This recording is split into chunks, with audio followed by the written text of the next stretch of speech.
जय हिंद। आज हम पढ़ेंगे पादपों में निषेचन। निषेचन तो हमने पहले ही पढ़ लिया था। अब पढ़ते हुए पादपों के जो होता है द्विनिषेचन यानी दोहरा निषेचन, डबल फर्टिलाइजेशन कि भैया क्या पढ़ते हैं निषेचन। देखो भैया क्या पढ़ना भैया हमें द्विनिषेचन, द्विनिषेचन ठीक भैया जी। यह बोलते हैं दोहरा परिसंचरण, सॉरी दोहरा निषेचन, दोहरा निषेचन ठीक भैया। द्विनिषेचन या दोहरा निषेचन।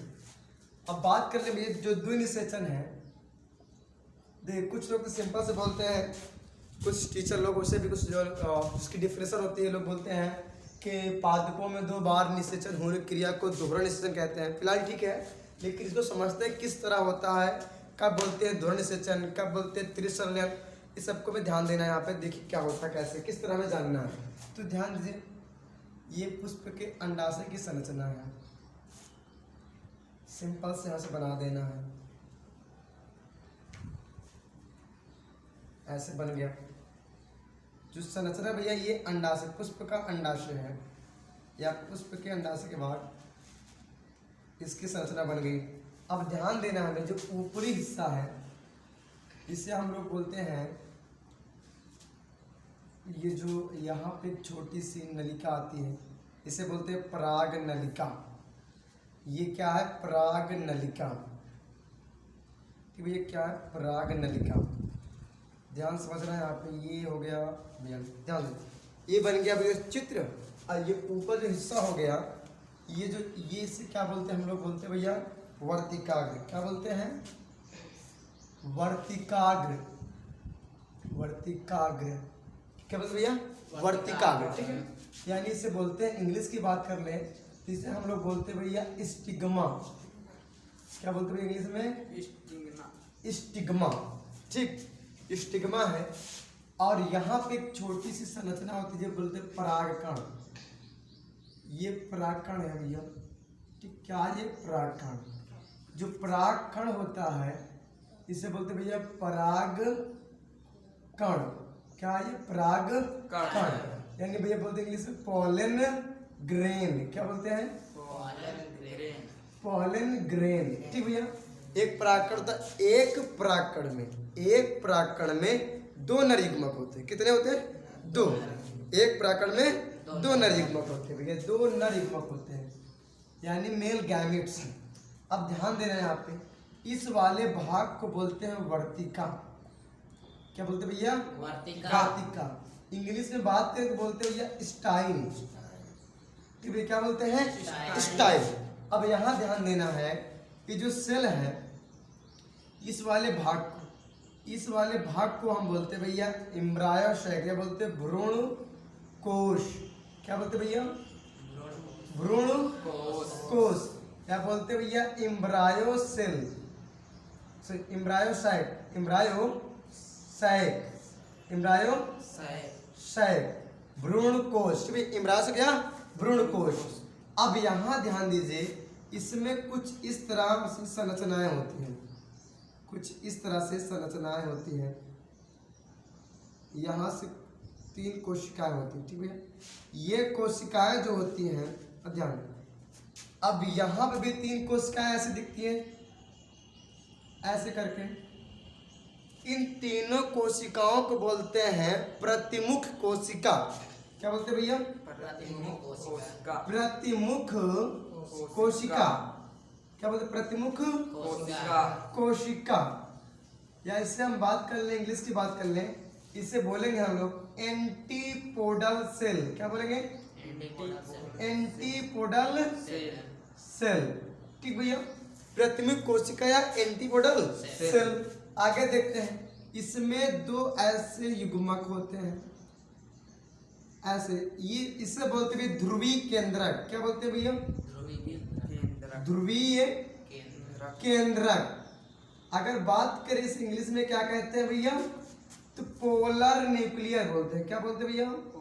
पोलर न्यूक्लियाई ठीक है। क्या बोलते हैं? न्यूक्लियाई, पोलर न्यूक्लियर, ध्रुवीय केंद्रक, द्विध्रुवीय केंद्रक। अब यहाँ ध्यान देना आपको, ये जो सेल है एक ये वाली जो सेल है और ये सेल, ये जो साइड में ये दोनों सेल हैं, बीच वाली छोड़ दीजिए, जो साइड में सेल है इसे बोलते हैं सहायक कोशिका। क्या बोलते हैं भैया? सहायक कोशिका। इसे हम बोल सकते हैं भैया सिनर्जिड सेल। क्या बोलेंगे भैया? Synergid cell. ठीक, अब ध्यान दीजिए, और जो बीच वाली है, ये बीच वाली, इसे हम लोग बोलते हैं भैया, क्या बोलते हैं? अंड कोशिका। क्या बोलते हैं भैया? अंड कोशिका। अंड, ठीक भैया, अंड कोशिका बोलते हैं। या फिर आप इसे एक प्रकार से हम बोल सकते हैं भैया, इसी में क्या होता है? मादा युग्मक। क्या होता है भैया? मादा युग्मक। या इसे बोल रहे भैया इंग्लिश में क्या बोलेंगे? Female gametes. क्या बोलेंगे भैया? Female gametes. ठीक भैया, ये क्या? Female gametes. आगे ध्यान दीजिए, ये जो भाग हो गया फीमेल गैमीट्स, देखिए, यानी कि जो कोशिका होती, अभी आपको आगे से पहले इसका चित्र बना के नामकरण कर देते हैं। ये जो भाग है इसे हम लोग क्या बोलते हैं भैया? पुष्पासन। क्या बोलते हैं भैया? पुष्पासन। जो पुष्पक आसन, सॉरी, पुष्प का आसन होता है, पुष्पासन कहलाता है। ठीक भैया, पुष्पकासन ही पुष्पासन कहलाता है। अब इससे हम लोग क्या बोलते हैं? यहाँ पे जो भाग है इसे बोलते हैं पुष्प वृंत। क्या बोलते हैं भैया? पुष्प वृंत। जो लोग पढ़ के फुलवा देते थे, ठीक भैया, जो प्रपोज करते हैं ना, पुष्प वृंत, यही पढ़ के डंडिया जो होती है, ठीक, ये पुष्प वृंत। अब इसकी बात करेंगे तो ये, इससे हम बोलते हैं भैया, क्या बोलते हैं? अंडाशय। क्या बोलते हैं भैया? अंडाशय। अंडाशय, यानी से क्या बोलेंगे इंग्लिश में? ओवरी। क्या बोलते हैं भैया? ओवरी। ये अंडाशय है। अब ध्यान यहाँ पे देना है आपको कि जो भैया पराग कण होता है, ये परागकण जब वहां वर्तिकाग्र पे आकर चिपकता है, एक परागकण में 2 नरयुग्मक होते हैं। कितने होते हैं भैया? 2। एक परागकण में 2 नरयुग्मक होते हैं। तो भैया ये 2 नरयुग्मक यहाँ पे चिपकते हैं प्लेसेंटा कारण। इस वर्तिकाग्र को भैया क्या होता है? प्लेसेंटा होता है। तो प्लेसेंटा परागकण चिपक जाते हैं और नरयुग्मक इस पराग नलिका के माध्यम से नीचे आते हैं। इसे हम लोग बोलते हैं भैया पराग नलिका। क्या बोलते हैं? पराग नलिका, या बोलते हैं भैया पॉलन ट्यूब। क्या बोलते हैं? Pollen tube. पराग नलिका या पॉलन ट्यूब। इस पराग नलिका की खोज एक वैज्ञानिक थे, उनका नाम था भैया एमसी। क्या था? एमसी। अब खोज से आपको ये बता दें, थोड़ा सा ध्यान दीजिएगा, ये जो द्विनिषेचन है इसकी खोज वैज्ञानिक नवासियन ने किया था। कौन किया था? नवासिन। कौन भैया? नवासिन। तो यहां पे लिख दे रहा भैया, इसकी खोज किसकी खोज? द्विनिषेचन की खोज। कौन की है भैया? वैज्ञानिक नवासिन। कौन की भैया? नवासिन। सन कब की? सन 1800 कितने भैया? 1898 में। किसमें किए थे? 98 में। ठीक है, किस पे? ये जान लीजिए, जो द्विनिषेचन होता है ये ज्यादातर या हमेशा किसमें होता है भैया? आवृत्ति बीजे में। बात कर एंजियोस्पर्म में, आवृत्ति बीज बोले यहाँ भैया एंजियोस्पर्म में। तो बोलेंगे भैया आगे किया है इन्होंने आवृत्ति बीजी पादप के लिलियम नामक पौधे में किया। ठीक भाई, किसमें किया? लिलियम नामक पौधे में किया। यानी द्विनिषेचन की खोज वैज्ञानिक नवासिन ने 1898 एक आवृत्ति बीजी लिलियम नामक पौधे में किया। ठीक भैया, खोज से हो गया। अब ये जो, अब ध्यान दीजिएगा, ये जो दोनों दिख रहे हैं इसे क्या बोलते हैं हम लोग भैया? Male gametes. क्या बोलते हैं? मेल गैमिट, यानी दोनों क्या है, नर युग्मक। क्या है भैया ये, नर युग्मक। ध्यान समझिए, ये चित्र बन गया। अब सब नामकरण हो गया। अब इसको समझते हैं हम लोग स्टेप बाय। देखो भाई, ये जो पराग ये पुष्प का जो वर्तिकाग्र भाग होता है, इसके ऊपर चिपचिपा सा पदार्थ पाया जाता है, जिसे हम लोग बोलते हैं प्लेसेंटा, ठीक है, हिंदी में बोलते हैं अपरा। तो यहाँ पे जो परागकण उड़ते आता है तो यहाँ चिपक जाता है। इस परागकण के अंदर दो नरयुग्मक होते हैं। ये नरयुग्मक इस पराग नलिका के माध्यम से अंदर की ओर गति करता है। तो भैया ये जो सहायक कोशिका, जिसमें दो सहायक कोशिका है किनारे किनारों पर, और बीच वाली क्या है, अंड कोशिका, जिसमें क्या भैया मादा युग्मक होता है। अब ये एक नरयुग्मक ये आखिर भैया अंड कोशिका यानी मादा युग्मक से क्या भैया संलयित हो जाता है, फ्यूज हो जाता है, जुड़ जाता है, संलयित हो जाता है। तो इस क्रिया को बोलते हैं सत्य निषेचन। आपको निषेचन की परिभाषा पता होगी। नर बोलेंगे, नर तथा मादा युग्मकों के संलयन को ही निषेचन कहते हैं। तो यहाँ देखिए, ये नर युग्मक यहाँ से आया, इस मादा युग्मक से मिल गया, यानी यहाँ से आया, यहाँ पे मादा युग्मक से मिल गया। कौन सी क्रिया होगी भैया, सत्य निषेचन। ठीक है, एक युग्मक आया, किससे मिल गया, मादा युग्मक से मिला, और कौन सी क्रिया, सत्य निषेचन। और जो दूसरा नर युग्मक है ये जाता है, पहले यहाँ देखिए, जैसे इसमें निषेचन की क्रिया होती है, इसे हम लोग साथी कोशिका या सहायक कोशिका कहते हैं। ये दोनों इस अंड कोशिका को सहारा प्रदान करती हैं। जैसे इसमें निषेचन होता है, ये बेचारी जल के राख हो जाती हैं कि इसका तो आदमी मिल गया, इसका शादी ब्याह हो गया, मिलन हो गया। ना ये लोग बेचारे टेंशन रहती है, झुरा आ जाती है, मर जाती हैं। यानी ये सारी कोशिकाएं इंतजार करती है किसका, नर युग्मक का। लेकिन जो नर युग्मक आता उसको तो भैया अंड कोशिका ही पसंद है, सहायक कोशिका पसंद है ना। तो भैया सहायक कोशिका ध्यान नहीं दिया, डायरेक्ट तरह किसके पता लगा, अंड कोशिका का।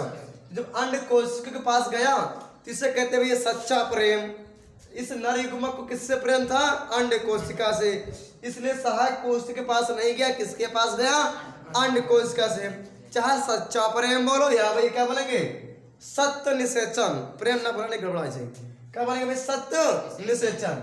एक नर युग्मक अपनी अंड कोशिका से मिल गया तो कौन सी क्रिया हो गई भैया, सत्य निषेचन। अब दूसरा नर युग्मक जाता है, तब तक भैया सहायक कोशिका जल के राख हो जाती, एकदम गिर जाती, को मतलब नष्ट हो जाती है सहायक कोशिका। उसके बाद दूसरा नर युग्मक जाता है किसके पास, ध्रुवी केंद्रक के पास। तो दूसरा नर युग्मक यहाँ से जाकर इस पे क्या होता है भैया, संलयित हो जाता है। क्या होता है भैया, संलयित। तो आप यहाँ ध्यान दीजिए, यहाँ पे दो केंद्रक पहले से था, एक और आ गया, क्या हो गया भाई, त्रिसंलयन। यहाँ कौन सी क्रिया हो गई, त्रिसंलयन। यहाँ कौन सी क्रिया हो रही भैया, कौन सी क्रिया, त्रिसंलयन। कौन सी भैया, त्रिसंलयन। इसे बोलते थ्री एन बोलते हैं, थ्री एन, त्रिसंलयन। अब इसकी डिफिनेशन क्या है, दो नर युग्मक, एक नर युग्मक अंड कोशिका से मिलकर सत्य निषेचन की क्रिया करता है, दूसरा नर युग्मक ध्रुवी केंद्रक से संलयित होकर त्रिसंलयन की क्रिया करता है। ये दोनों क्रिया एक साथ होने को ही दोहरा निषेचन कहते हैं। ठीक, एक नर युग्मक अंड कोशिका से मिला, सत्य निषेचन हो गया। दूसरा नर युग्मक कहाँ गया, ध्रुवी केंद्रक के पास। तो एक बार सत्य निषेचन क्रिया हुई, एक बार त्रिसंलयन हुआ, तो दोनों को मिला दिए तो कितनी बार हुआ निषेचन, दो बार। इसलिए क्या बोलते भैया, दोहरा निषेचन। यानी एक परागकण में दो नर युग्मक होते हैं, एक नर युग्मक अंड कोशिका से संलयित होकर सत्य निषेचन की क्रिया करता है, दूसरा नर युग्मक ध्रुवी केंद्रक से संलयित होकर त्रिसंलयन की क्रिया करता है। ये दोनों एक साथ होने की क्रिया को ही दोहरा निषेचन कहते हैं। ये हो गया भाई। एग्जाम में ज्यादातर यही पूछता भैया, ऑब्जेक्टिव में बड़ी बड़ी एग्जाम में कभी ज्यादा पूछता है कि दोहरा निषेचन की क्रिया किस पौधे में होती है। तो आपको ध्यान देना आवृत्त बीजी के लिलियम नामक पौधे में होती है। तो आपको हमेशा रखना दोहरा निषेचन हमेशा आवृत्त बीजों में ही होता है। ठीक, दोहरा निषेचन की खोज वैज्ञानिक नवासे ने 1898 में किया था। अब इसे आप नोट कर लीजिए फटाक से तुरंत। ठीक है, नोट कर लीजिए और तुरंत। अरे 1 मिनट, ये जो भैया देखो ध्यान से, बाय मिस्टेक हो गया थोड़ा सा। ये जो भाग है ध्यान समझिएगा, ये अंडाशय इतने भाग करते हैं। ठीक भैया, ऊपरी वाला क्या बोलते हैं? अंडाशय, बाय मिस्टेक। ठीक भैया, मिस्टेक यहाँ पे। ये जो ऊपरी भाग इसे क्या बोलते हैं? अंडाशय। इस अंदर वाले भाग को बोलते हैं भैया बीजांड। क्या बोलते हैं? बीजांड बोलते हैं। क्या बोलते हैं भैया? बीजांड। ठीक भैया, क्या बोलते हैं? बीजांड। ओव्यूल बोलते हैं भैया। ठीक है, ये क्या बोलते हैं भैया? बीजांड, ओव्यूल। ठीक, बीजांड बोलते हैं। बाय मिस्टेक होगा थोड़ा सा यहाँ पे। ये बाहरी वाले जो बाउंड्री दिख रही किनारे किनारे जो बाउंड्रियां हैं इसे बोलते हैं अंडाशय, और अंदर वाले को क्या बोलते हैं भैया? बीजांड, जो संरचना दिख रही है अंदर। ठीक है भैया, इसे आप नोट लीजिए फटाक से।